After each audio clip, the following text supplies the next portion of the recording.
How many times did I come over to your house, huh? And you sat there on that couch and lied right to my face. Then you come back to work before you're ready. Then I find out that you're operating on patients under the influence. You better be glad that nothing happened in that OR. I was not using in the OR. That was the only place that I felt like I had control. But I was using everywhere else, at home and any other place that reminded me of Robin.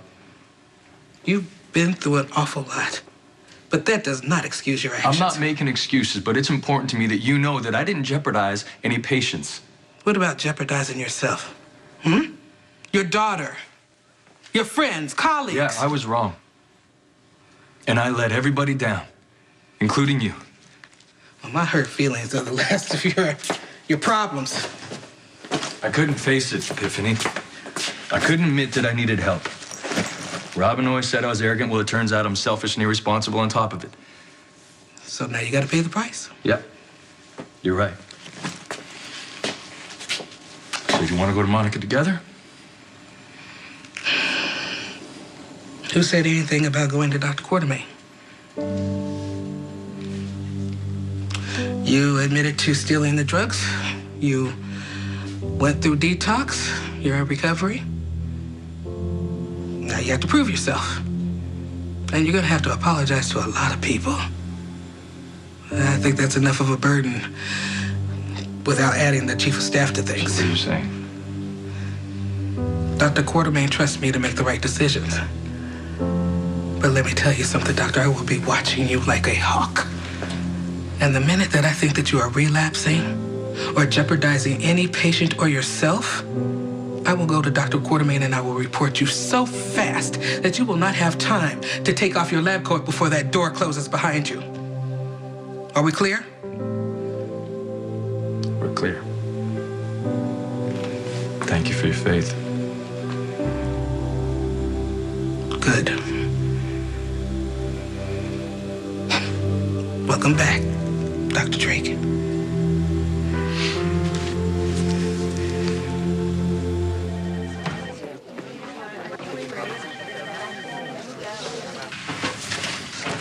Thank you. I don't know what I'd do if I couldn't come back to work. Don't kid yourself. Even with a job, it's not going to be easy. But don't forget that you have friends, right? I'm your friend. I'm a good listener, even though I throw in my 2 cents every once in a while. 2 cents. Be good if it stopped at 2 cents. Usually it's 200, sometimes 2,000 cents. Well, you would like every single one of them, wouldn't you? Yeah, you're right. You know, we've come a long way. You couldn't stand me in the beginning, but now I think we have like a good thing happening here. What do you mean in the beginning? Huh? I had your number the minute you walked into this hospital. You were arrogant. You were demanding. You thought that you were God's answer to surgeons everywhere. And if you weren't as good as you thought you were, I wouldn't have put up with any of it. Right, so you only love me for my skill. Is that it? You're my friend, Drake Jr. And I would be deeply disappointed if my friend didn't come to me when he needed help. Well, you can count on it. I'll be coming to you because I don't plan on relapsing. One day at a time. Isn't that what they say? One day at a time. I just got to figure out how to face those days without Robin. Started using because I couldn't function without Robin. I'd get up in the morning and I'd have to take care of Emma and have to get to work. Do all the things in the middle that Robin used to do that I didn't even realize until she was gone. Well, you know, you had people that would help you with that. Yeah, I understand that. I mean, Elizabeth helped out so much with Emma, taking her to daycare and the late nights that I was working. I had Matt, Maxie, Anna, Mac, but it didn't matter.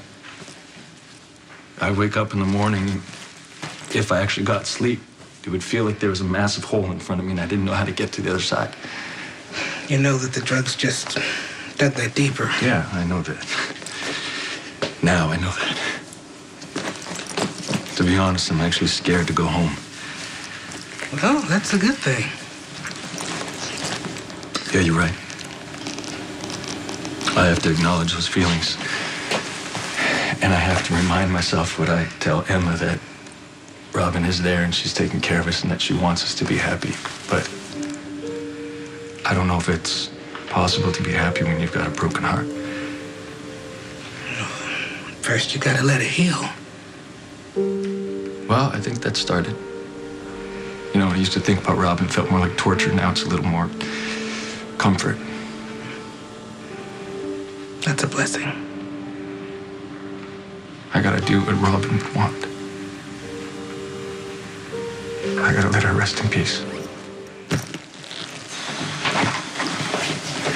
I've got everything you need right here, Doctor. Come here. Daddy. Hi, baby. Should I tell Mac that you don't need him to pick her up from daycare? Yes. Thank you. Hi. How are you? Come here. Daddy, Yes, sweetheart. why did you have to stay here so long? Were you sick? Yeah, I was. I was sick, but I'm all better now, okay? And I'm sorry that I was here for so long. I know you missed me at home, but it's never gonna happen again. Are you gonna die like Mommy? I'm not gonna die, Emma. Promise? Yes, I promise. And I know you miss Mommy. And I miss her so much that I got sick. But I'm better now. And all those things are true that I said, right? That she's watching over us. And she loves us so much, she's always going to take care of us. And we have to remember her like that. We have to remember all those good times and all those happy memories that we have. Like when she would brush your hair when you got out of the bathtub. And when we got to stay in our pajamas late on Sundays? The best, right? She invented pajama Sundays. She had so much love for us, and we have to keep that in our hearts. And we have to help each other with that, okay? Okay. So you remind me, and I remind you. Deal? Deal. Deal. Good girl. So what do we say we get out of here, right? We'll get some ice cream. How about a big ice cream sundae from Kelly's, like the biggest one you've ever seen? Just you and me, Daddy? Yes, baby. Just me and you. Okay?